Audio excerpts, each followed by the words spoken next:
Cavemanites and Docutrons, assemble!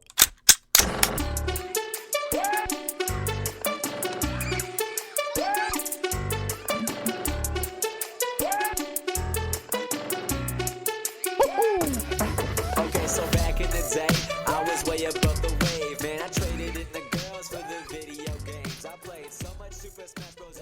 Welcome to Beef Man in the Dock. I'm the Beef Man, and I am in soon to be a different name for the studios, but I'm in Renegade Beaver Studios, and with me is, I think I have changed your name. I'm making it the Rons. The Rons. Hey. Oh, let's not go with that. There's a callback. Probably a lot of people listening. Hopefully you're understanding what I'm referencing there. Let's hope you don't. Well, then we can get Ron like a leather jacket and I have a leather white jacket. T-shirt. So I'll tell you what. Let's throw this out. Here's a question for you. The Fonz was supposed to be super cool, right? And as a kid, I thought he was super cool. We're talking reference to Happy Days. Of course. If you don't know what Happy Days is, Arthur you're super Fonzarelli. young. You're super young if you're listening to this podcast and you don't know who the Fonz is. Love the Fonz. Mm-hmm. Anyway. Why is such an American icon? Why wasn't he riding on like a Harley or an Indian or something like that? He had like a Honda. You know, do you think it was a height thing? Do you think they were just like, let's just put, because he was really short, had a huge personality, but we're talking about Henry Winkler, but he's a short guy. He is? Yeah. I never met him. I didn't know that. I never met him. You know, I read the backstory on a lot of the stuff, and I can't remember it honestly, but it was one of the things that he was supposed to be this roughneck guy, right? And they said, okay, we got to tone it down a bit. And they tweaked it in. And he was supposed to be living above the Cunninghams or in a garage. And originally he lived with his grandma. Oh, okay. So, you know, after a while, it caught on. They did probably, audience testing and everything. They're like, okay, we like it this way. It just changed over time. I mean, you look at the original pilot, which had the brother. Do you know what the brother was? I do remember this brother. I can't remember his name, but Chuck. Right, Chuck. Yeah, Chuck. Yeah, Chuck and he was in several episodes actually. No, was he? No. Wait a minute. No. You're wrong. Chuck is Richie's brother. Yeah, but the Fonz has a brother too. Oh, I didn't know that. Yeah, I was referring to the Richie's Fonz brother. lived with his grandma for a period of time on the show. Okay. And I think either his brother or his cousin lived there also. Mm-hmm. So I know this is a weird segue into the past, but No. Hey, you know what? I consider Happy Days to be one of those great shows of my childhood. Yeah. But yeah, we have to look that up. But no, the Chuck is Richie's brother. Who ascended the stairs and never came back. Right. He did. He was in a couple episodes. You know who else was in that show? Who? Robin Williams as Mork from Mork. Oh, definitely. Yeah, I remember that. I mean, like there one was so episode. many. There were a lot of people. I think Tom Hanks was in it too. I think you're right. As a karate guy. There's a lot of if you've never seen that show, I don't know that it holds up to the test of time, but I think it would because it was supposed to be set in the 50s and the show was in the 70s. So I think it would stand up to the test of time because they kept it with that era. Maybe. Yeah. The wholesome wholesome family values. One of the funniest things about that show, if you think about it now, though, is how successful those people became after that show. Like Henry Winkler became a very successful producer, director. Yep. Director mostly, I think. And then, of course, Ron Howard, one of the most well-known directors of all time. Yeah, one of the most iconic directors. Sadly lost his hair. He had a nice full head of hair for Yeah, when years. you look at him, he looks like, wow. Like, what happened, Opie? Yeah, what happened, Opie? Another great show that he was on, though. I mean, I loved that show, too. The Andy Griffith Show. Oh, yeah. I love that show, too. Yeah. It was so iconic. That was a great show. And if you go back to it, the Andy Griffith Show dealt with a lot of injustices at the time. Like when Barney Fife was being attacked, there was a Japanese character in there. Right? I don't remember. Right. I imagine that's right, but I don't remember. Yeah, but Andy Griffith, the sheriff, treated the person with respect. He didn't treat him as, a lot of the people back then in some of the television shows that were stereotyping whatever. It was just one of those wholesome shows. Like the drunks were drunks, but they weren't malicious drunks. Right, and everybody knew everybody in the town. So Like- maybe if they got drunk, they would just go sleep it off in the cell, and he'd wake him up in the morning with breakfast or coffee or whatever. Yeah, and they didn't drive. They didn't do anything malicious. There was an episode I remember where Andy Griffith had to arrest a farmer, and he had to hold him overnight. And he says, "No, I'll tell you what. Why don't you go home, get your field done, and then you just come back?" And they went, "Why'd you do that?" And if I remember the plot line, it's like because he's going to run into debt if he doesn't do that. Mm-hmm. Or when they were spying on their neighbors and they're like, why is he plowing the field twice? Whatever.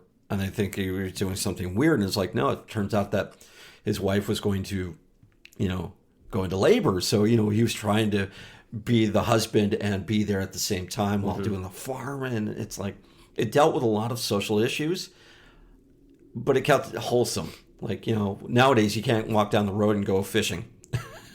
Yeah, I mean, I spent a lot of time watching those shows because they were always on after school. Of course. So you watch the Andy Griffith Show, Happy Days, et cetera, et cetera. I spent way too much time watching TV. As we all did. Yeah, I think so. But what was I going to say about the Andy Griffith Show? Oh, there was a really funny episode, speaking of which, where this law enforcement agency approached Barney Fife to see if he would be the sheriff of their town, because they had a town that had a lot of crime in it, and Mayberry was listed in the whole country as the town with the lowest crime rate. So they naturally assumed that if they got the second in command guy, that he could come in and clean up the town. Yeah, which was of course. a funny plot line. You're like, no, it's just because Mayberry's a nice town, and Andy Griffith was, There's a mutual respect for everybody. It was this fake town, obviously. But I thought it was funny. They're like, oh yeah, if we can get this guy. He'll come in and, it's like grabbing Barney Fife to be the sheriff of New York City, which would be completely ridiculous. Totally different place. Yeah. Anyway, what did this have to do with anything? It didn't really have anything to do with that. But I think it all stems from the new nickname you want to give me. So if anybody's That's listening, what it was. The Rons. The Rons. Hey. So if you guys can think of a nickname for me and I approve, or we approve. What's wrong with the Rons? I thought that was good. I'm currently working with Paper Doc, weigh in. As Paper Doc and the star of the show, I'm a big fan of the Rons. Hey! Wow, Doc, you finally you agree with me on something. That's pretty freaking awesome. Well, I'm currently working with somebody who cannot pronounce a word, who adds a Z to the words, and I'm like, that's not the word we're going to say. And if you don't say it correctly, there's going to be consequences. So you're saying there's consequences if we call you the Rons? It's not something I like. I mean, You don't I can like deal the with it. Rons? Hey! No? I was hoping for a cooler name, So I'm going to throw it out to the listeners. If they like the Rons, I will keep it. Now everybody's going to like it now, see. Yeah. And if they don't like it, hey, comment below. Or, if you see me out in public, which, of course, you don't know what I look like, which is even better. That's even better, in my opinion. Yeah. That way you could say, hey, I didn't like that podcast. And, that guy's name, Rons, should actually be like Doc. And I'm like, no. It should be the douche. No. The douche. No. No. It's kind of a rule, though. Did I not ask you how you wanted me to refer to you before the podcast?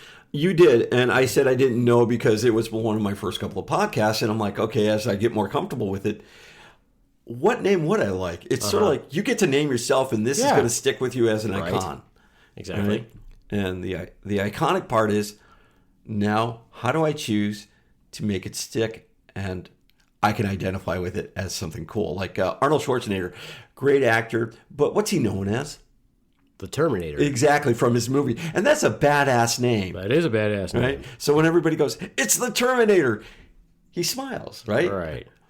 Now, no one ever says, oh, it's the kindergarten. I'm sorry, I screwed that up. It's the kindergarten cop? Oh, right. Nobody says that. No one ever says that. Hey, one of the worst movies ever. It's a kindergarten cop. Or, hey, didn't you start with Danny DeVito? You're one of the twins. Awesome movie, I thought, though. Mm-hmm. And they're coming out with another one with Eddie Murphy called Triplets. Really? If I did my research right. If you did your research right. Just to make sure, I've got to get the big button out. Oh, you're gonna get the cricket out. Just in case. I love that cricket. But as far as the name goes, Ronulator, Ronster, I don't know, right? And I hadn't given it much thought because of things that have been transpiring lately because I've been focused on other things. But I don't know. I always thought I would go with the name RJ because that was what I originally went by. But Ron's, you originally went by RJ? That's yeah, when I met my wife, yeah, that's what I went by. So you just gave her a fake name? No, actually, it's an abbreviation of my first and middle name. Because we knew other people by the name of Ron. So if you yell Ron, 3 or 4 people look. So I turned around and I said, why don't you just call me RJ? Well, along comes my son, who's now known as RJ, because he's the third. And we're he's the third? Yeah, he is. And when we... Oh, I guess that makes sense. So when we call his name, right, we say Ron, all of a sudden I look and he looks and they're like, okay, this is gonna end disastrously. Now, when he goes to college on campus and with his friends, he's known as Ron. And I'm cool with it. Yeah. So it's sort of like, and wherever we go out in public, he's known as RJ to me and a few others. Fascinating. Mm-hmm. I mean, it's not fascinating. It's interesting. Fascinating is kind of a strong. Fascinating is a strong choice of words there. That's probably not fascinating. It's interesting. But we'll throw the name out. Douche is something I've been called before, but I don't think it's going to stick. But you don't feel like that. I don't feel like it. I'm pretty sure you've been called that too. I agree. Do you ever watch the show Parks and Rec? I do. There's the radio host that's on there. His name is the douche. Oh yeah. I'm like, no, I thought you were talking about... He is a douche, so I think he's a good comedian. Nick Kroll, I think is who that is. Okay, I was thinking about the, what's the guy's name? Is it Ron Wilson?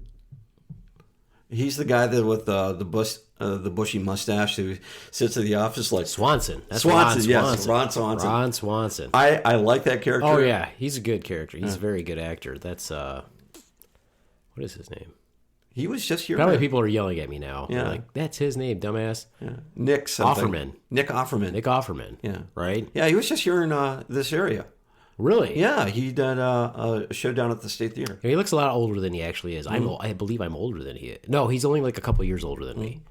But he looks way older than he actually is. But I always loved his character because when he comes in, it's like he's anti-government working within the government. That's wise. I believe that's wise. It's like, that's how they get you.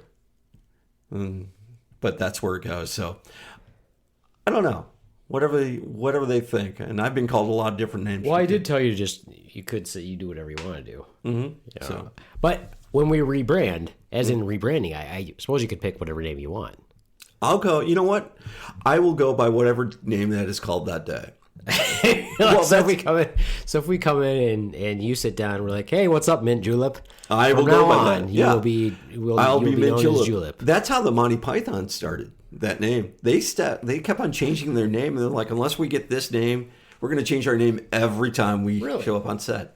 Yeah, I do believe that's it. We could try that with you. Let's do an experiment then. I would like that. I will come up with a list of names. Oh, no. Let's don't come up with a list of names. Just call it off the top of your head. Off the top of my head, you want me to come up with a name? Well, Mint Julep, of course, is already out there. So I'm not going to use Mint Julep. It's too hard to say. All right. If you want to come up with a list, go ahead. And then run it by my wife. And don't tell me. Just run it by her. Okay. It's like, see what she says. Okay. Well, I'm going to have to think back to what it is that you're interested in. Just tell me some of your interests really quick. Oh, that's a good question. I am interested in podcasting. Okay. Others? Give me your... Just start rattling off your hobbies just to put some stuff in my head so I can think about what I'm going to call you today. I told you I wasn't going to mention this on air. You can mention it. It's fine. I like hiking, geocaching. I'm a martial arts practitioner. You notice how I use the word practitioner? Okay, today I'm going to call you Budo. Budo. What do you think? No, that sounds like too much like puto. You can't tell me not to... Okay, keep going. So we'll stick with the Rons today. Fine, you're geoed. Today you're geoed. How about that? I'll stick with Rons. So now you're telling me what? I'm trying to throw it out there. So today you're the Rons, I guess. You're just not happy. You don't seem to be happy with anything I say. That's one of those things. If you're saying that we can throw out a name each podcast until you decide on one you like, you're already shooting. I've already given you 3 of them, and you already shot them down. The rule is you have to go by the one that I pick for that day. That's going to have to be the rule. Well, that you just said on future podcasts, not today. Okay. Okay, so yeah. And All I have to do is hit stop on record and then record it again, and that will be a future podcast. Oh, I see how that goes. I have the control of the board. Yeah, so you're just going to edit certain words in? I could do that. So Budo sounds good, but that's too close to that dirty word. Well, you know what Budo is. Jeez. How do you not know what Budo is? Yeah, Budo. Budo is the way. The way. Personally, I think that's a cool name. But hey, you want to do your own thing. You don't like it. You don't like what I'm saying. I like what you're saying. I wouldn't be here if I didn't enjoy this. Right, that's the way it goes. Let me give you this. Let me see. Why is that not working? Why did it not work? Don't you love technology when it doesn't work for you? Hit it harder. Why doesn't it work? Oh, let's try this. Did you turn up your volume? What is that? It's supposed to be a punch. Of what? Like punching somebody. It sounds like you've got a cat throwing up a hairball. Really? Yeah, it does. It's like, tsk, tsk. All right, well, today's topic is Ron inspired. So thankfully today I actually get to play the listening audience, and I get to interrupt the Rons anytime I feel like it to ask a question. Well, you do that anyway, so I'm okay with it. And that's what makes a good podcast, in my opinion. So, by the way, before I continue, I want to wholeheartedly thank you for inviting me back, and I love enjoying your titles. Oh, shit. Oh. What the hell? That's not in sync. Stand up. That's Reveille. Yeah, I don't know why that wouldn't stop. Stop it. Does that bring back memories? It does, actually. I don't know why I can't get this to stop, though. That was crazy. Oh, I remember listening to that, and you had to be up and dressed in about 2 minutes. What are you talking about? Up and dressed? We were already dressed. You Air Force people, you know when that goes off, we're saluting while that's going off. We're already in formation saluting while that's going off. You Air Force people, what time did you get up? Oh, we got up when we heard morning call. It wasn't that the valet or the chauffeur didn't come around and wake us up. Wow, I thought the Navy had it easy. Well, actually, I knew the Air Force had it easier than the Navy. But yeah, when that's going off, we're in formation saluting. As soon as that stops, that's when we start our PT. See, PT is physical training. That wasn't Reveille, was it? Mm-hmm. Was that Reveille? Mm-hmm. Yeah, see, when we heard that over the loudspeaker, that's when we got our asses moving. Really? Yeah. No, we were already up. Oh, we tried that. That's rising, as that's going up, we're in formation saluting, and as soon as that's done, we start PT. No, once that went off, we tried outsmarting our drill sergeant once by getting up like a... Wait a minute. Even in basic training, you were in bed when Reveille went off? Yeah, if I remember correctly. This is my entire career. We were already in formation saluting while Reveille's going off. Yeah, but they didn't really have the concierge come around and knock on your door. Right? The thing is, we tried outsmarting our drill sergeant once by getting up a little early, getting dressed, and laying back in our bed, and then waiting for Reveille to go off. Since we were already dressed, we'd run down to formation, right? That didn't work. He caught us. So we had to strip down, get back into bed, and wait for it again. And this time, hurry up and get ready. Okay, let me ask you this question. In basic training, at any point in time, were you woken up by the trash cans?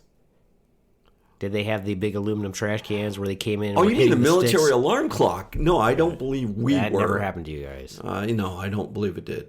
Sometimes I wonder if I joined the wrong or if you guys are all just pussies. Sometimes I'm wondering, like, did I really need to torture myself like that? Which I still found interesting. Well, I scored high enough to get in. I don't know about you.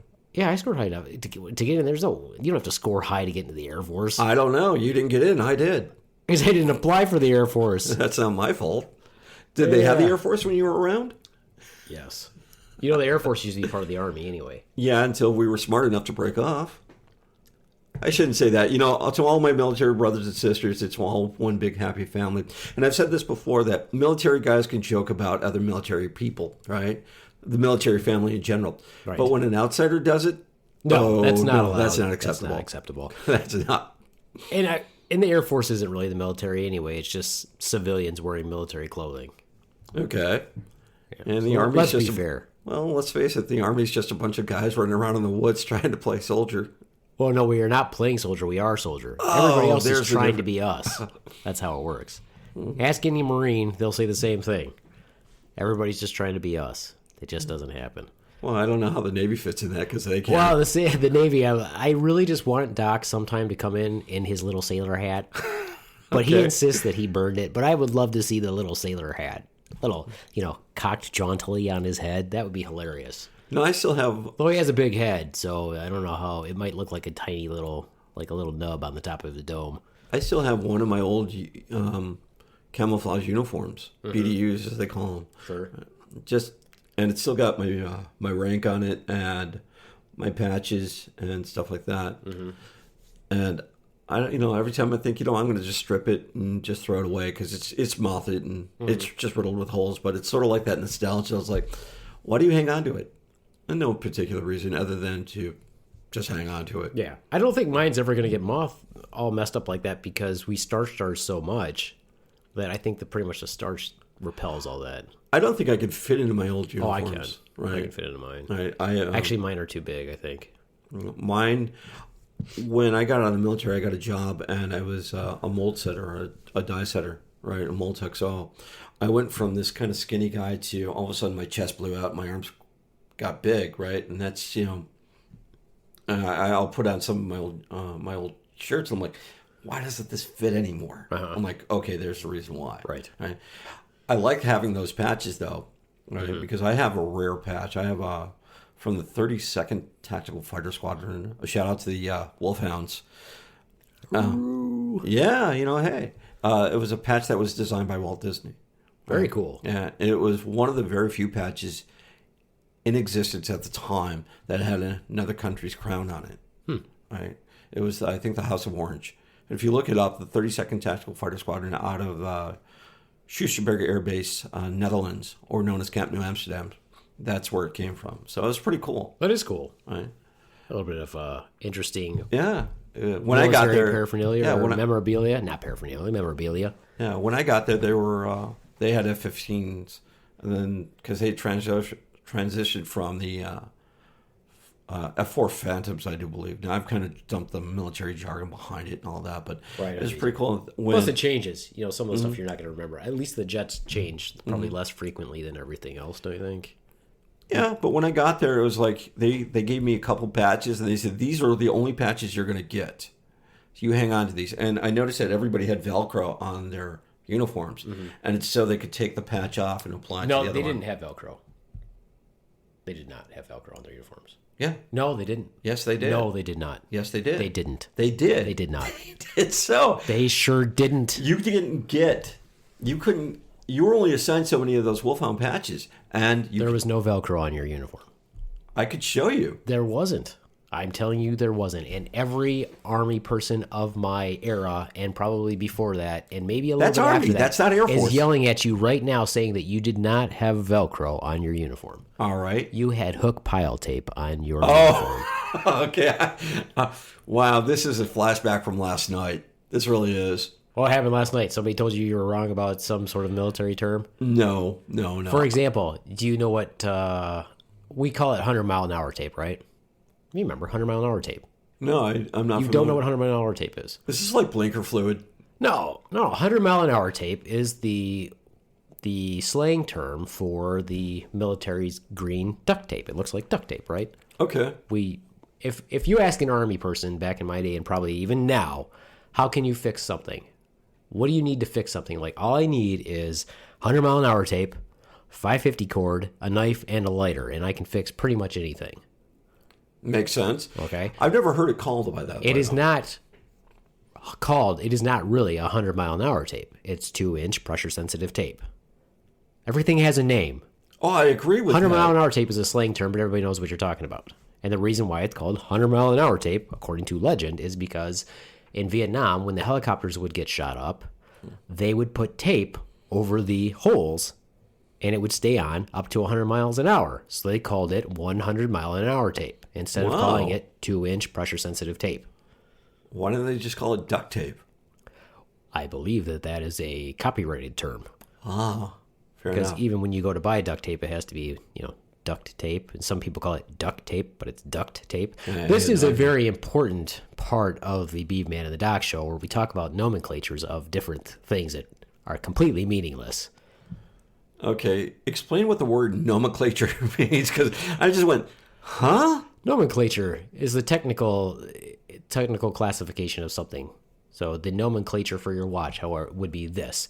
Nomenclature for a pen in the Army, the specific pens that they give you that are made by, I can't even remember the company that made them, but we all had the same pens. If you got an Army-issued pen, it was this black pen. Okay. It has a nomenclature.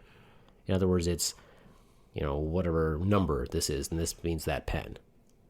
Okay, from a supply point of view, I understand Right. that, but I didn't realize that. I guess when you're in the military, they say just go get a pen, and you get a pen. You don't understand. You were given a task, you get that task done. Well, no, this pen that I have right here, for example, this pen right here is a Papermate pen, right? This would be a pen, but if it was an Army-issued pen, it's a specific pen, and it has a nomenclature. And what would that nomenclature be? I don't remember what it is anymore. Okay. I'm just saying that that's how it is.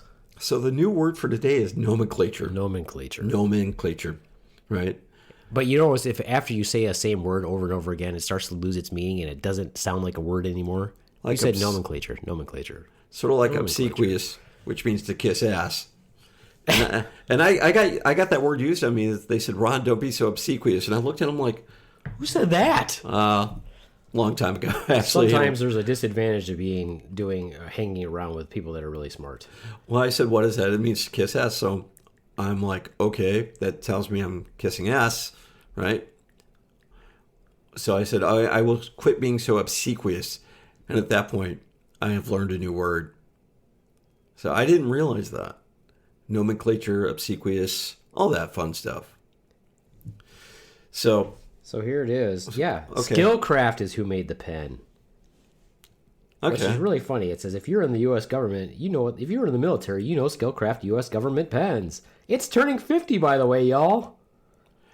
I just knew I had to get a pen, right? There were boxes of pens everywhere sometimes, right?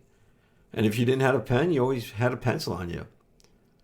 And what I really like about having a pencil is like you could always sharpen it wherever. I mean, when I was on the flight line, you just kind of rub it on the tarmac and you sharpen it that way because no one carries around a sharpener.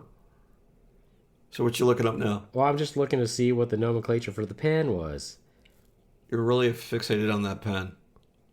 Well, they look a little bit different now than they used to, so I don't know why it's...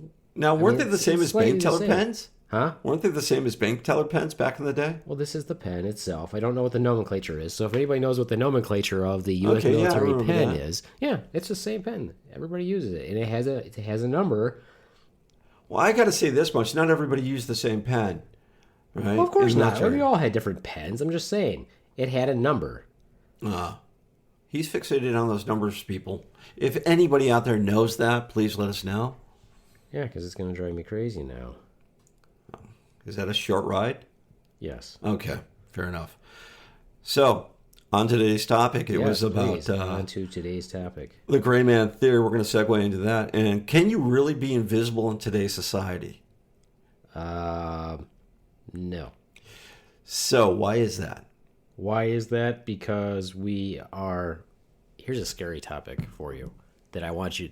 what I would like to do is a continuation of this topic that you're going to talk about today. This is really scary. Okay. There is a company out there called, I think it's Clearview Okay. or something like that. And they've developed an app, and they've been selling it to law enforcement. Now, this app, you can have it, I guess they probably scan it, but you can scan any picture, right? And not only will this picture will search all social media throughout the whole internet. Like if you have a suspect, and if you have a suspect in, say, just a home break-in, and you get a sideways view of it, and maybe you get half their face, and even if they're wearing like a hat and glasses, it will find them on social media, anything that's ever been uploaded to the internet, find them, and you'll be able to go pick that person up. Have you ever seen the movie Public Enemy with Will Smith? Yeah. And Jack Black, by the way, who Yeah. I really want to see on this podcast, right? Yes, because please. he's a really and Kyle Glass. I'd like to see Will Smith. Man, Me too. But when you watch that movie, it's very, very scary in how the government is, and that's why I say things. it would be hard to become invisible, and that's why.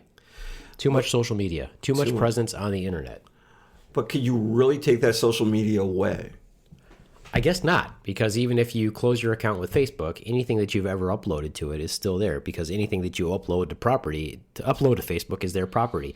Despite every few months where somebody will post on their Facebook, that whole paragraph of like, tell Facebook that it's not appropriate to have, all you have to do is sign this thing. Like, people, they own your shit. Stop being a moron and posting this. Like, if you don't post this to 10 friends, someone's going to die. Well, I don't, and I keep looking to see if anybody's going to die. Well, everybody's going to die, so that is actually, in effect, true. It's just they might die in 80 years, 40 years, 20 years. So the secret to longevity is to post it every time I see it. So you'll live forever. Right. So with that... So I say no.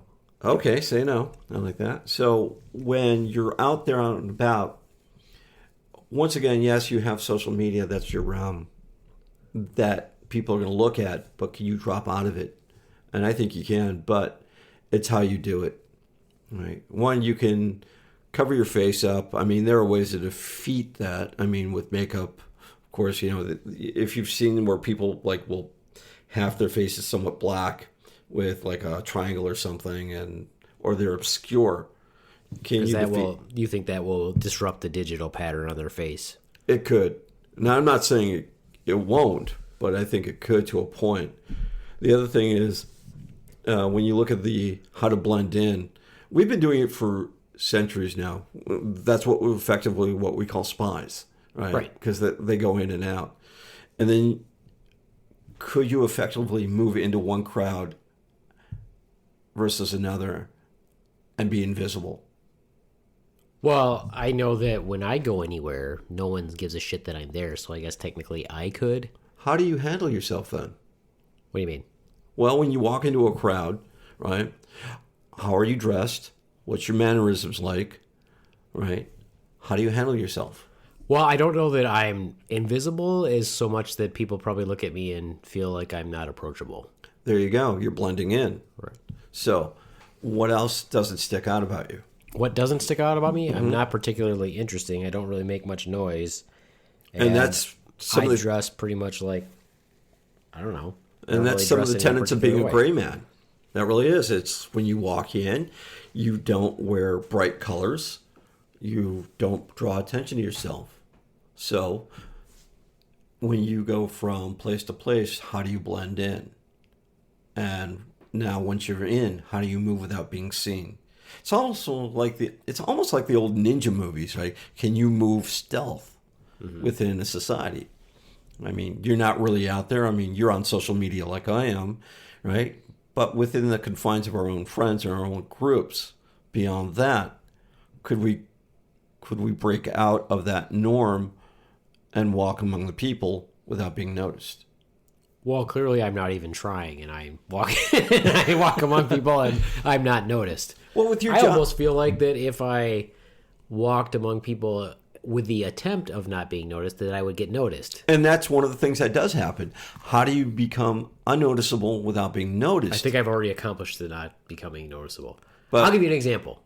Here's an example. Give me an example. I used to work about 3 miles from where I live as a nurse practitioner. I had a big patient panel, right? Okay. Lots of patients. And this is my town. So I was a healthcare provider in my own town, right? Mm-hmm. And I would see these patients every day and know them by their first name. They knew me by my first name. I knew about like their families and what their kids were going to be for Halloween and all these things. Mm-hmm. If I went about in the town, nobody knew who I was. A lot of times I didn't really, so I wear a t-shirt and jeans. Maybe I'd wear my Detroit Tigers hat. Maybe I didn't, but I'd walk around. I'd go to same grocery store as them, same drugstore as them, get pizza where they get pizza, get coffee where they get coffee, all these things. Nobody ever recognized me or said hi. And then, of course, I don't like to bother people in the first place. I'm not going to approach them and say, hey, how's it going? Blah, blah, blah. And then I would see them in the office. I'm like, hey, I saw you the other day. And they're like, you did? I'm like, yeah, I was in the grocery store walked right by you. You looked right at me, kept doing your thing, and they're like, I don't remember seeing you. But that's just one preset, right? You know, when... Well, I made the connection, though, why they didn't know who I was. I understand that. But when you're more out and about in public like I am, and sometimes you are, now you know, and in case you didn't know... Don't do it. Okay. In case you didn't know, that the more involved in certain groups you are, the more you're going to be out there. Mm-hmm. So with the groups that I'm involved with, it's not uncommon for me to be approached, right? Now, the group that you're involved in, right, outside your practitioner life, it's a very limited group. Not many people are in that in what you do, and so you guys are going to be spread out. Not you know, and occasionally someone will say, "I recognize you," maybe. Mm-hmm. Now that's a little different for me because of the groups I'm in. I'm out and about. People come up to me, "Hey, how's it going?" And I'll have a conversation with them for about 10 minutes. I'll turn to my wife. "Who was that?" Mm-hmm. And she's like, "I don't know." I'm like, "I don't know either, but you were talking to them like they knew you and you knew them." I'm like, "They knew me. I didn't remember where they're from." Yeah. So it's a little harder the more groups you're involved with. So I could see why they wouldn't recognize you, right? Because you have a limited client base versus where I'm always out and about in public. Mm-hmm. So would it be easier for me to move within drop all connections? It would take a couple of years, and then I could disappear. Anybody could disappear. But as you're walking out and about, how do you blend in? And I've already seen how people take steps. In fact, how do you become unnoticeable, right? You wear bland clothes, basically, is the word, right? And then how do you prepare for just jumping off the grid, as they say? Do you think part of it would be, if you were talking really extreme, other than just your appearance, so that people don't approach you or that you blend in, you thinking that you would have to get rid of technology also? To a certain point, yeah. I mean, for example, where people talk about their fears about, oh, I don't want the government tracking me, or I don't want AI and all this other stuff, and it's going to happen someday. I'm like, well, no, AI it's already happened. Exists. Yeah, it's already happened. AI already exists. I mean, if you look at what just happened out in Iowa, right, and they were using a low-level algorithm to calculate the Democratic caucus, mm-hmm. and it failed miserably. But we have AI all over the place. Our new algorithm helps you decide the best loans out there. You're letting a machine decide for you what the best loans are. Mm-hmm. So we have AI already making decisions for us. Right. Well, I mean, just in general, when people are like, when they express these fears about being controlled by Big Brother or being controlled by something, I said, well, technically, and this is funny because one of the podcasts I listen to makes this point all the time, and I totally agree with this point. They're like, you're afraid of something that's already occurred. You're already controlled by big companies. Like if you own, just for example, and I'm not bashing on Apple, but if you own an Apple iPhone, you're already being controlled and influenced by a very large organization that has tendrils throughout the entire world. If you use the Apple iPhone, everything is geared specifically to you. Generally speaking, if you have to replace your phone, as an example, you're more than likely going to get an Apple. You're just going to keep doing it, just like the Android people. I'm like, you're already controlled by a large organization, but you don't even make that connection. It's already collecting data on you. And data mining, yeah. And it's collecting data for your interests. It's not necessarily where people think it's a nefarious thing, but you have to realize that it's already collecting data on you. It's trying to target you for your preferences. Well, that's where a lot of these social media companies do it. I mean, what was the scandal with that company over in Great Britain tied into Facebook? I can't remember. It starts with a C, right? There was just a big thing. It was how they interfered possibly with the elections or writing algorithms and everything, and it was targeted at a certain audience. All that's done is just bring everything into the digital age. Mm-hmm. If you really look at it, let's take it back a couple of years to the McCarthyism, when they said, if you're a communist or we suspect you're a communist, and Joe McCarthy, I think was the name, had that list, right? And if you were on that list, it ruined your life. Was that Hoover? Was that Hoover? What? No, it was the McCarthy trials. Oh, okay. If I remember correctly. But when you go into that, let's take a step back, right? If you're of Japanese descent in World War II, right? Nothing wrong with the Japanese Americans that were over here, right? That wanted to make them, that came over to America to make their lives better, or they thought this is where they could get a better start, whatever. And they were Americans. But look at the internment camps and look at the hysteria that caused, and along with the Germans as well, right? And going back even further than that is when you look at the North and South, the Civil War, how if you were considered Yankee, right, you went down south, you were automatically thrown into a social discord of you don't belong here, versus which still goes to this day. It does, unfortunately, right? Or if you were from the South and it's like, wow, we don't have your type of views up here, right? I don't think that it translates the other way. I think if you come from the South and you live in the Midwest or in the North, I don't think that you have that same weirdness that you do if you go down south. See, once again, it's that who's controlling who on thought process, right? So as much as open-minded as we try to be, we're also very close-minded at the same time, right? See, already you're saying, well, Northerners are very open. I didn't say Northerners are very open. I just said that having experienced it both ways, I haven't really seen that it's more common when you go down south that you'll see them say stupid shit like, the South gonna rattle again. I'm like, I've heard that so many times, and you know what my response to that is? What's that? Man, shut the fuck up. Shut the fuck up. Come to the North. Where and we you know have what better happens burgers. when you say shut the fuck up to them? What's that? They usually shut the fuck up. There's a lot of people, here's my experience, a lot of people like to run their mouths, but don't like to do anything beyond that once you tell them to stop running their fucking mouths. A lot of times they shut the fuck up. Oh, really? Yeah. I guess I've been running with the wrong crew because, I say that. Usually there might be a fight that ensues afterwards. Well, I would be okay with that. But if you're going to run your mouth, be prepared to do something about it. I mean, you've heard, and I've said this before, you know who Robert E. Howard is, right? Not You're really. a sci-fi guy. Are you a fantasy guy also? Do you like Yeah, fantasy? I'm a sci-fi guy. I like that. What about fantasy? Like Sure. swords and sorcerers. Yeah. Okay, well, that's the creator of Conan. Okay.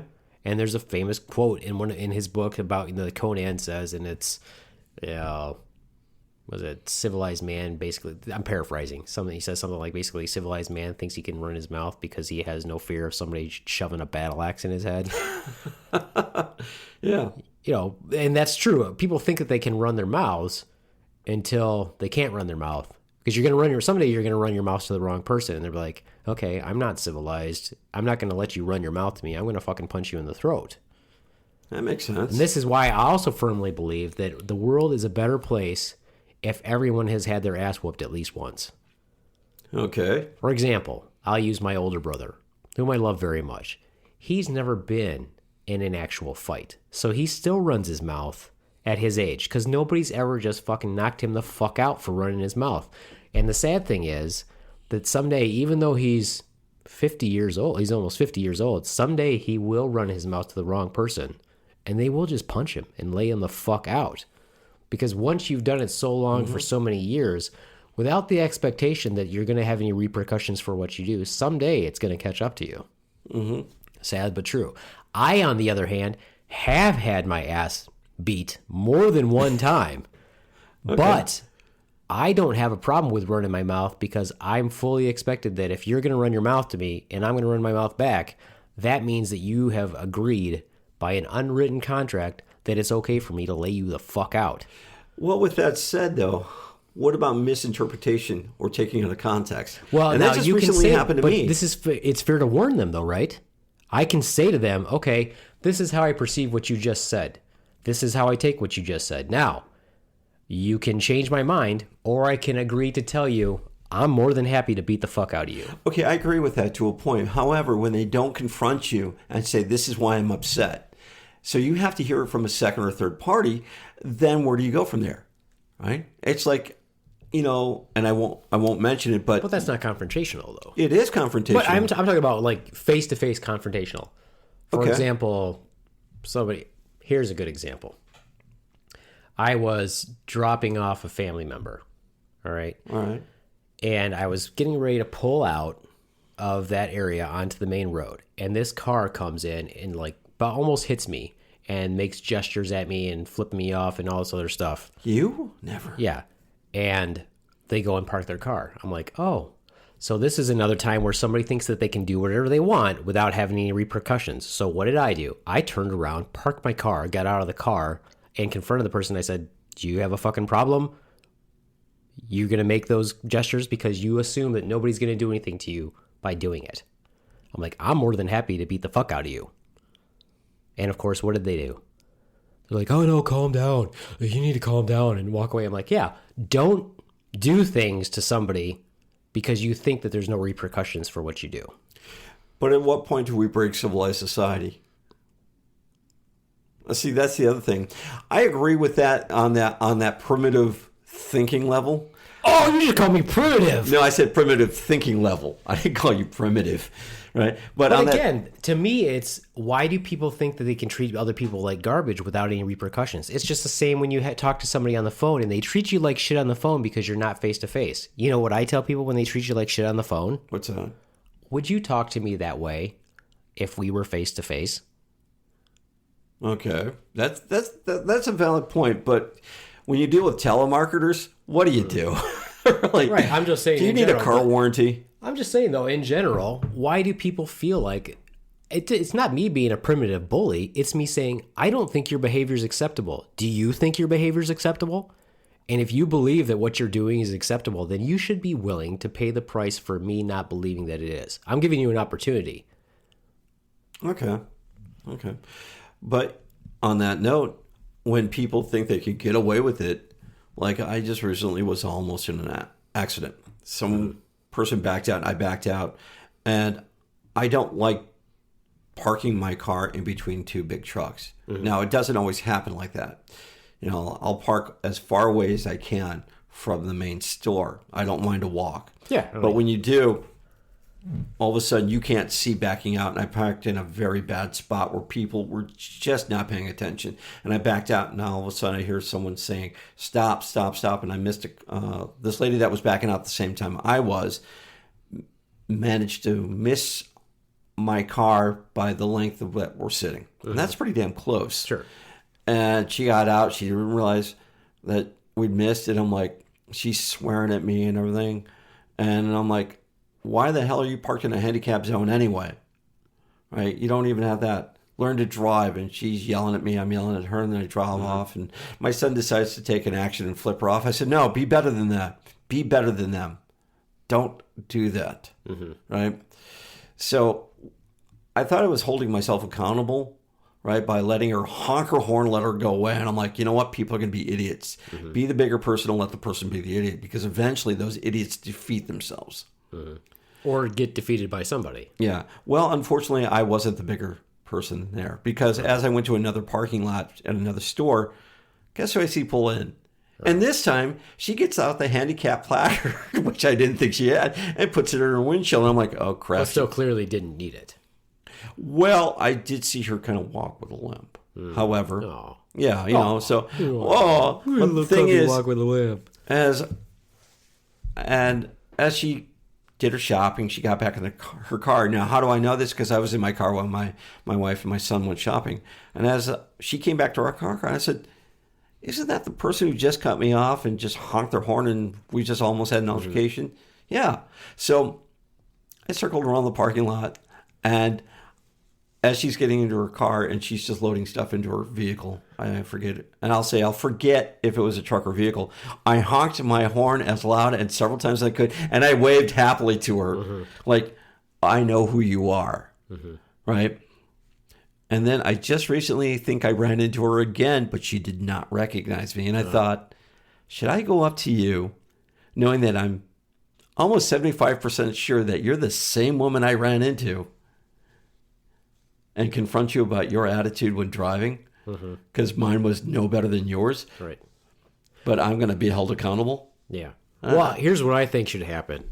Here's what I think should happen. I think that because we all make mistakes all the time, especially with driving, parking, et cetera, of course, accidentally cutting people off, instead of getting angry with each other, what we should do, because we all do it, we all fuck up and do it. It's, if you really think about it, the fact that we drive these large pieces of metal and It's scary. They're tanks. They're small it's scary, tanks. right? So what I think we need to do, instead of having this reflex of flipping people off, I think what we need to do is change our mindset and have a different hand gesture that we do that is recognized by everybody as the person who's giving the gesture is giving this gesture that says, I fucked up, I know, I'm sorry. Well, see, And then when you see it, and then when you see it, you're like, oh, they know they fucked up. Okay, all right, that's cool. So you raise your hand on that too. So I think that's the mind gesture, like, oh, it's my mistake. But I'm just saying it should be a universal understood that instead of being angry about it, instead of the person who's angry about it, because they're going to feel like they were in the right? If I cut you off, I'm going to feel like I'm in the right, even though I know I fucked up. Mm-hmm. You have to change that mindset and go, oh, I didn't see them there. I just cut them off. Fuck.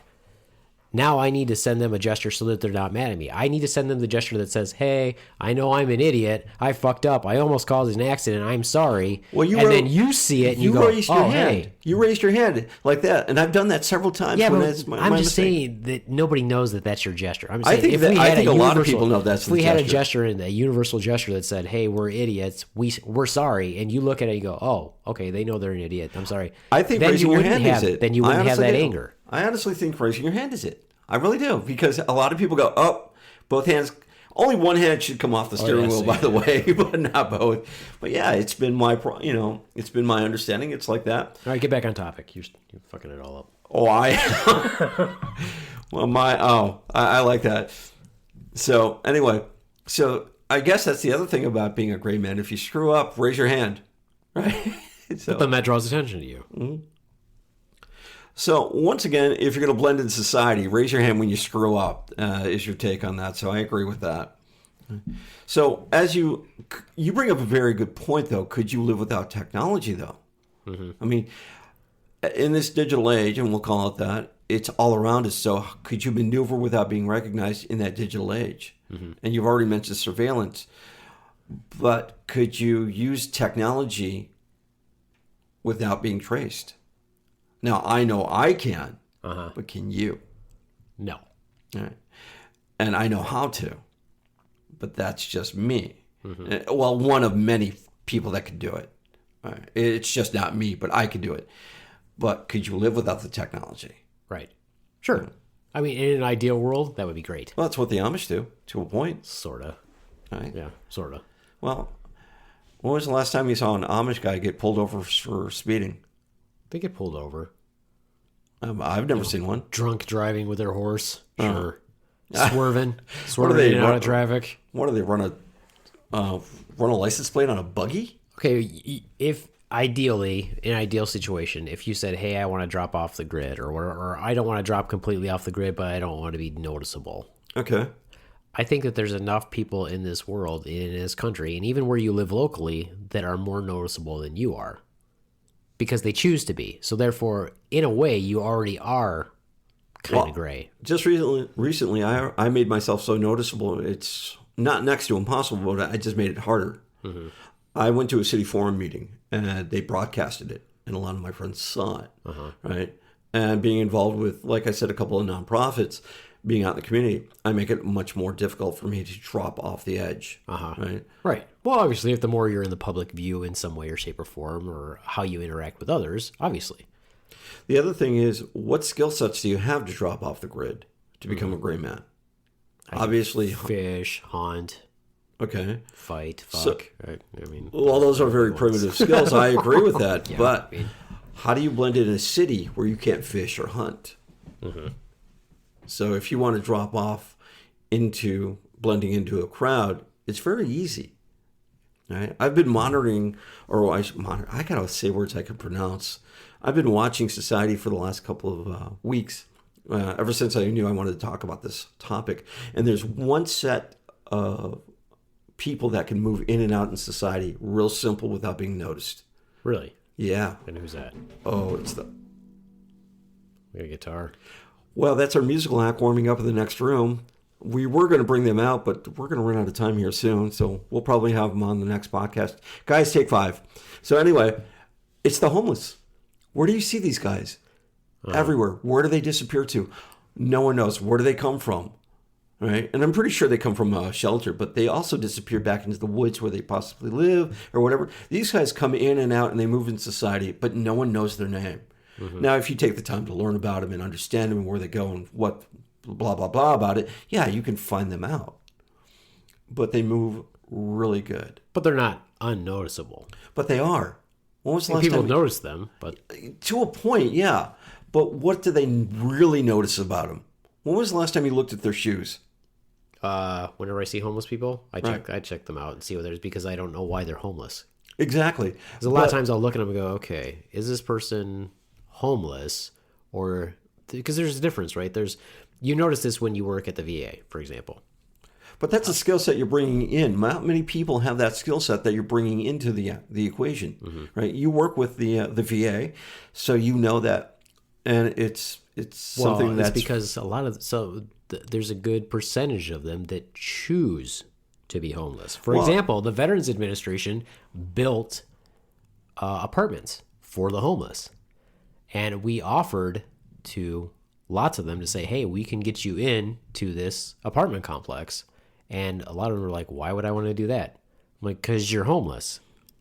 There's a fair percentage of them that choose to be homeless. Well, I understand that, but I was going to touch on the subject real quick that it's a shame that some of our vets are homeless. Not that they choose to, right? But because of luck. I think it's a shame that anybody's homeless, personally. I do too, but when the vets are homeless, it's because, as you mentioned, some just don't want to deal with society anymore, right? Mm-hmm.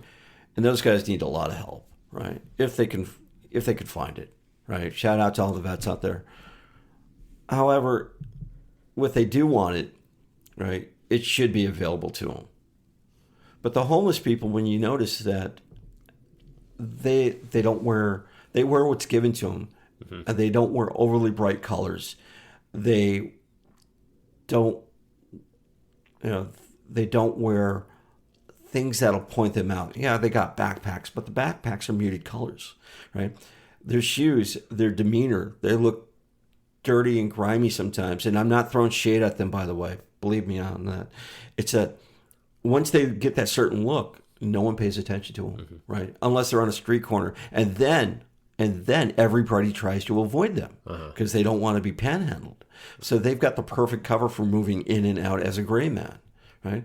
They're not trying to draw attention per se, but the more that they're within the society, the more society tries to avoid them. Mm-hmm. And I think that's perfect sometimes. Well, I think part of that also is that they don't want to draw attention to the other homeless. Because you have to remember, too, there's some corruptible... There's a criminal element as well, right? So if you look approachable, then you might be an easier target also.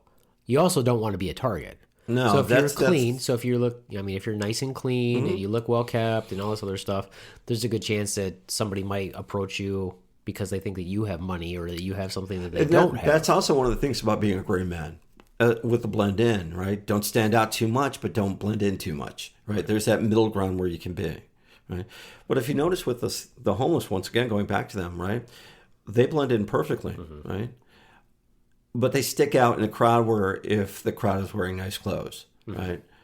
When you go down to the library, you see them all the time. However, it's knowing where to look for them and what they're doing, mm-hmm. right? And to me, they're almost the perfect gray man.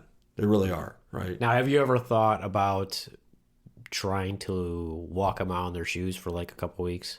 I have. I thought about that. Now, do you think it's a bizarre thought process to want to do that? No, I don't, because how do you help someone unless you understand them, right? Now, I don't mean that I should go homeless for a couple of weeks, right? Because I do have a home, but I've seen if that's what it takes. I mean, I remember watching, I think it was Phil Donahue back in the day, and that's predating me, is that this guy took his ID, threw it away or burned it or whatever, put it away, and walked off and became homeless for a year. And he understood what these guys were going through, right? He says, a lot of these people were alcoholics. And he turned to the camera or who were the studio audience. He says, you have no idea what these guys are going through. If they're drinking to get through the night, that's what helps them. And to me, that kind of stuck, right? Mm-hmm. The more that you try to understand, the more help you can give mm-hmm. on that subject. I don't know why anybody chooses to be homeless, and sometimes I know that's probably the wrong statement to say, but how do you understand these people, right? And it sounds rather derogatory when I say these people, but I should say homeless. What you're saying. Mm-hmm. And you look back, you're like, okay, how do I not be homeless, right? And how do I, if you're going to be a gray man, right, and practice that theory, you look at them and use them as learning tools. Like, how do I blend in? How do I move back? What's their currency, right? How do I spend money? Right? And everybody knows the currency on the streets. Usually whatever loose change you can find or beg for, or soda cans, right? And once you turn in that money, it's, that's the other way of getting funds that are untraceable, right? Cash is king. If you pay with a debit card or credit card, you're basically creating a paper trail. If you want to cut out that paper trail, you pay with cash. And that's one of those things. So you learn to speak and act like those. Now, you're pretty good at mimicry, and so am I, right? How do we change our accent, right? The only place I would probably stick out is probably if I went to a certain part of the area where, of course, I'm Caucasian, I would stand out. But if I covered myself up and didn't look, and I looked pretty much like the normal, they would think, okay, he's not Caucasian, he's just part of the norm, because we're becoming more and more integrated as a blended society. So with that said, where do you go from there? Right. What if you didn't want to do that and you wanted to become, quote, a gray man? What about if you just tried to drop off, the grid? If you wanted, like, okay, well, I'm gonna buy a couple 100 acres. I'm gonna put a cottage out there. I'm gonna still have electricity and all that other stuff. Let me back this one up. There's a guy, if Ike Turner, if you're out there, by the way, great link to the story. It was a guy up in Maine, and I want to say 1985 because I read the story. It was real great. He just walked off the trail. That's it. He was hiking, just parked his car and walked off the trail and disappeared for like 20 years. He didn't speak to anybody except for the occasional hi. And that was it. He lived in the woods for 20 years just off the trail. Now, he would do hit and runs to steal supplies, right? But he lived in the woods for 20 years. He just walked off, and he had no contact. And the way they caught this guy is they set up, they knew someone was breaking into things and stealing it and then disappearing. And I guess they had some infrared cameras or something, and the alarm went off. And when the guy broke in, he was stuffing his pockets with candy because he knew it was a quick energy source or whatever it was. And that's when the cops caught him. And the judge couldn't believe that he had walked off for 20 years without any contact except someone who would walk on the trail. And could it be done? This guy just did it. But this is before the invention of a lot of pagers, cell phones, even though cell phones that were making the big jump. But he just walked off. Could we do that today? I think we could, but you would have to give up everything. Now, I don't think he had a girlfriend or a wife. You'd have to give up everything. Yeah, and that was going to be my question to you. Like, well, if you decided you were going to do this, you can't really be in a relationship unless the person that you're with has decided that you're going to do this also. You can't just become invisible with somebody that you're involved with unless they agree that they want to become invisible also. No, not really. You could just walk off and not tell them. You could be done with it. Well, that's what I'm saying. You can't stay in the relationship unless they agree that they want to do it too. No, they don't have to do it. You can just walk away from it. Yeah, but then you wouldn't be in that relationship anymore. That's what I'm saying. If you wanted to keep the relationship, they're going to have to be one of two things. Either they're saying, okay, yeah, I want to do that too, or we're not going to have a relationship anymore. Have you seen some of my ex-girlfriends? That's pretty much what I did. No, I'm just saying. Just kidding. But if you wanted to, say you wanted to do it, I don't think it would be a bad idea to not necessarily become totally off the grid or totally non-traceable, but I think it's realistic to say, I just want to be less than everybody else. So how do you accomplish that then? Mm-hmm. Right? Well, you have to have buy-in. You got to have buy-in with the other folks. For example, I don't want to live in a suburb. I don't want to live in town. I want to live out in the middle of nowhere.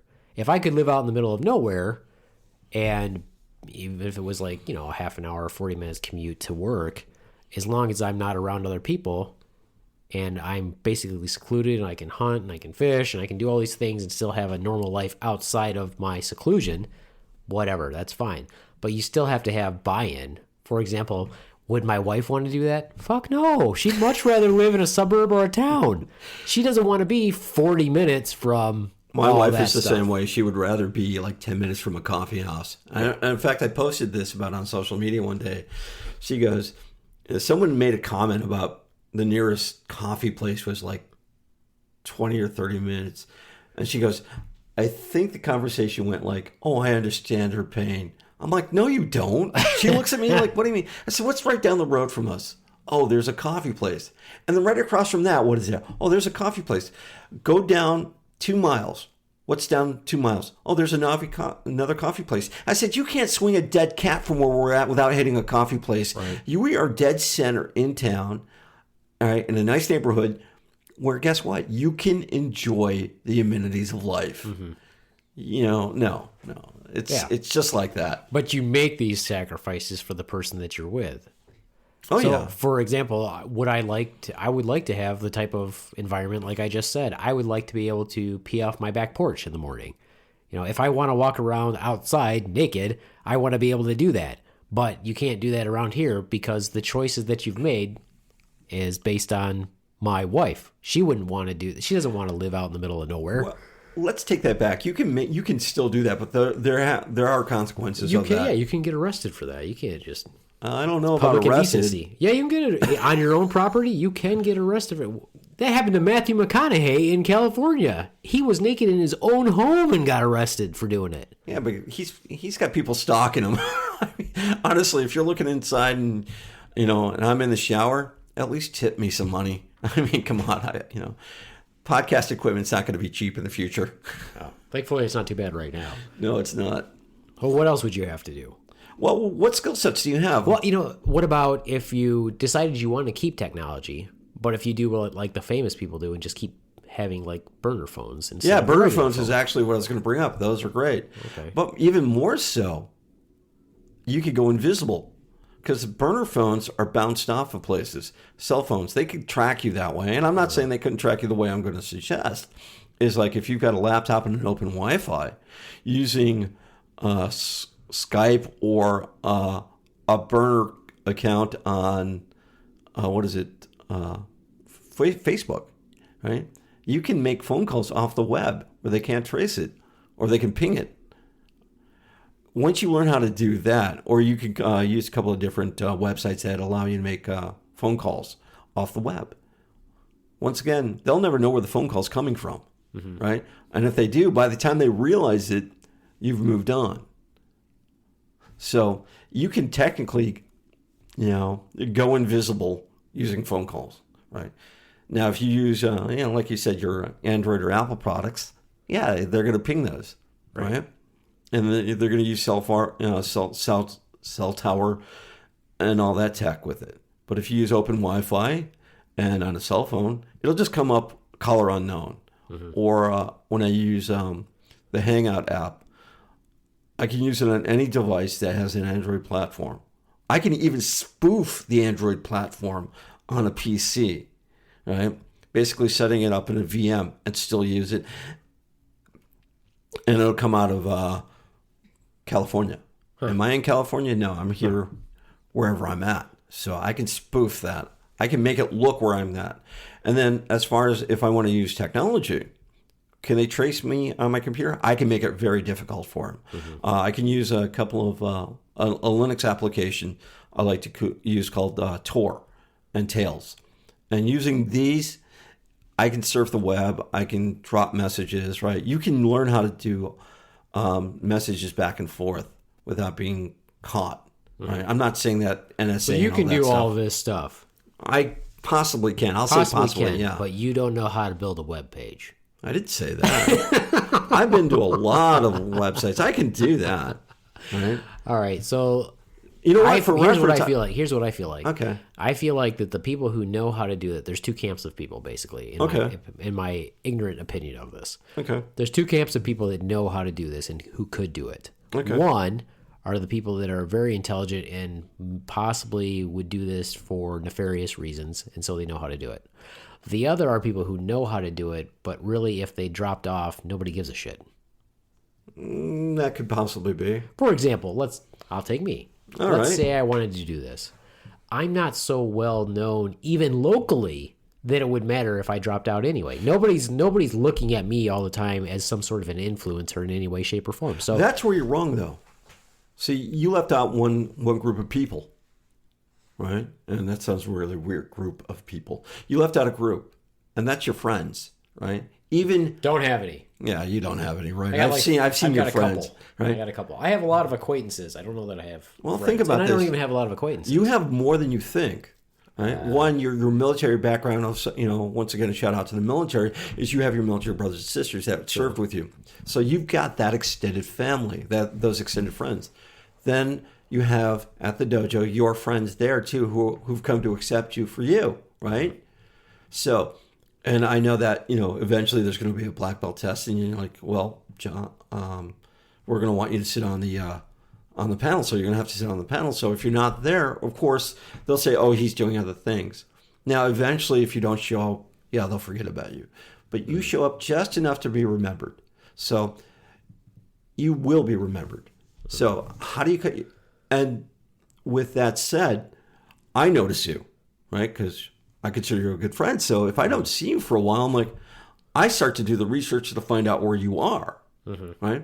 You haven't done anything outrageously to make me disconnect from you, right? So if you're going to disconnect, you have to make sure that you're a loner, basically, right? And if you, once again, let's take it back to the homeless people. Yeah, they have some friends, but they kind of go invisible with that attitude that they're in it to survive, and it's almost, and this has got a bad name in the presence as a survivalist, right? Gray man and survivalist, two separate things, but they kind of go hand in hand at the same time. Is that being homeless, you're considered almost like a survivalist gray man. You have to survive by being invisible, but when you get into no one will remember you. But when you get into the groups, that's when they start to remember you. So you will be missed until that time fades where you're not like, where is he today? Well, I don't know. He's who he is. He's gone.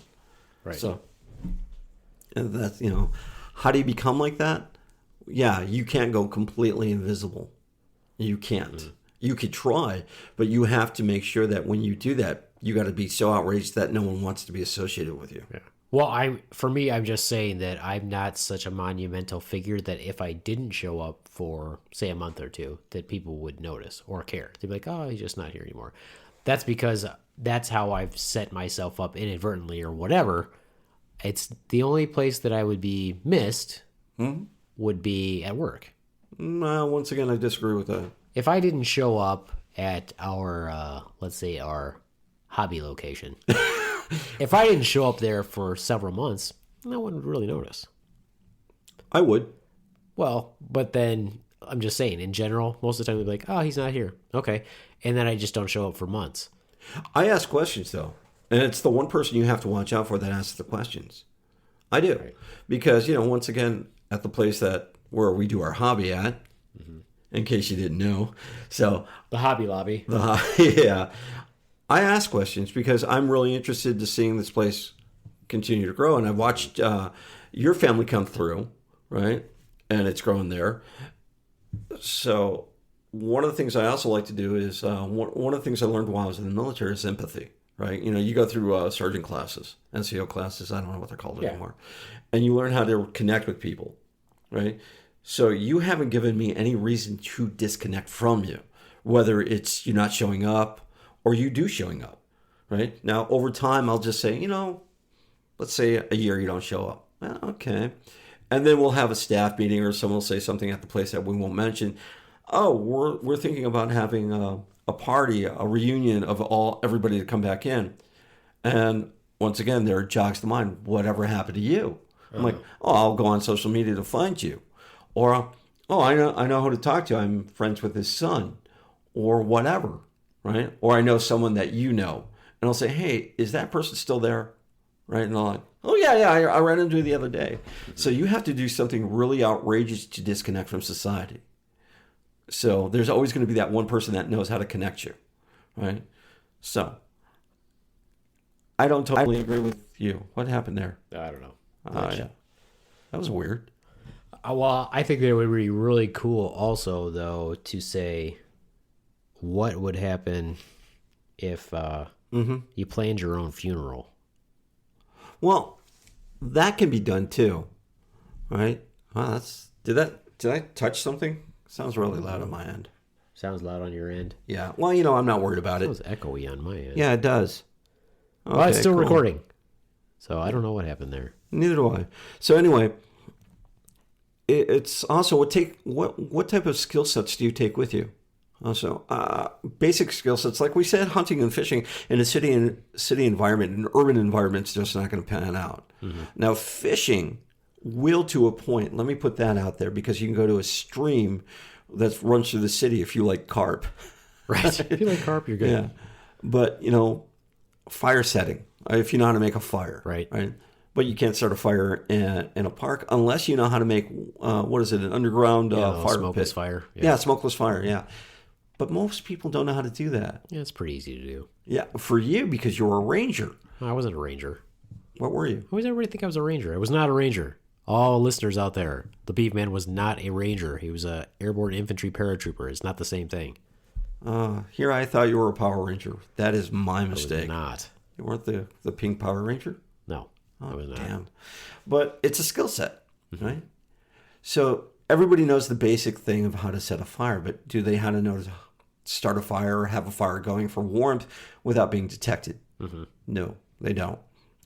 Once again, it's how do you find shelter within the city, right? Now, yeah, you can go to the homeless shelters or shelters that are set up, and once again, you dropped in, right? They know you.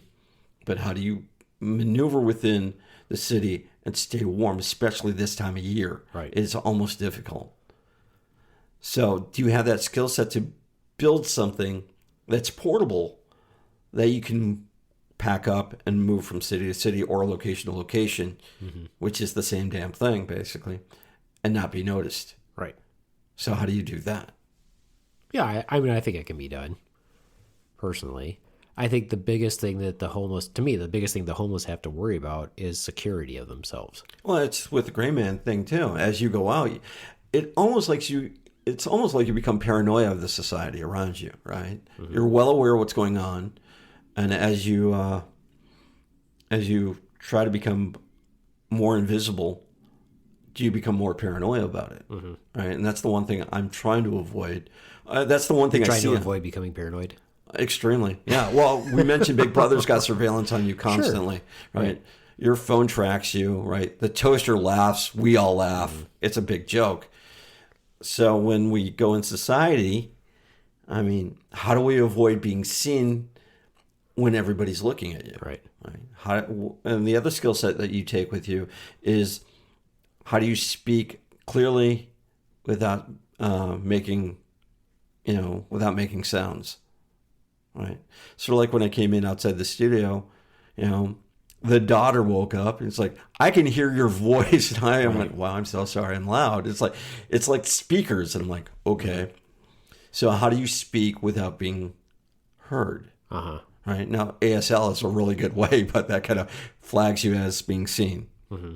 So, well, it's an interesting concept. One that I think we should keep developing and tying in with what I was talking with you about earlier about facial recognition and the whole Big Brother concept. All right. So, for that, then I think we should wrap it up and make that a continuation. Oh, yeah. By the way, did you know I'm a martial artist? Yes, Rons. Everyone knows that you're a martial artist. If you didn't know, now you do. I wasn't going to say that until you said, we won't mention that, will we? And I stopped myself. You still mentioned it.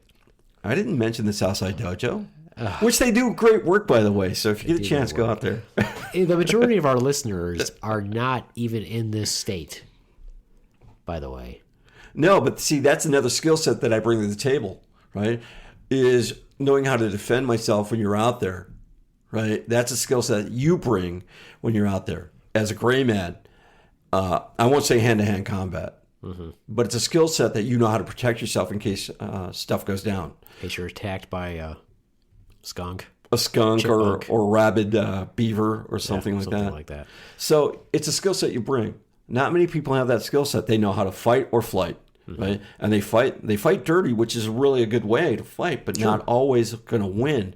You bring a skill set where you are going to win 99% of the time. I say that 1% off is because they might just get that lucky punch in, like how I got my eye hit last night. Exactly.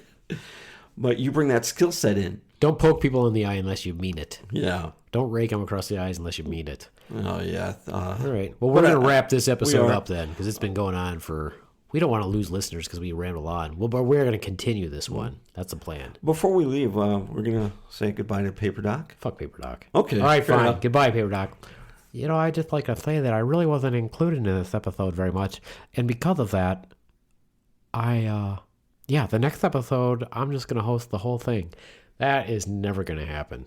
So we're just going to say goodbye to you. Sit down. Oh, goodbye, Paper Doc. And hopefully you can pick a subject that we both feel passionate about. All right. Adios, mooch fuckos. Bye-bye.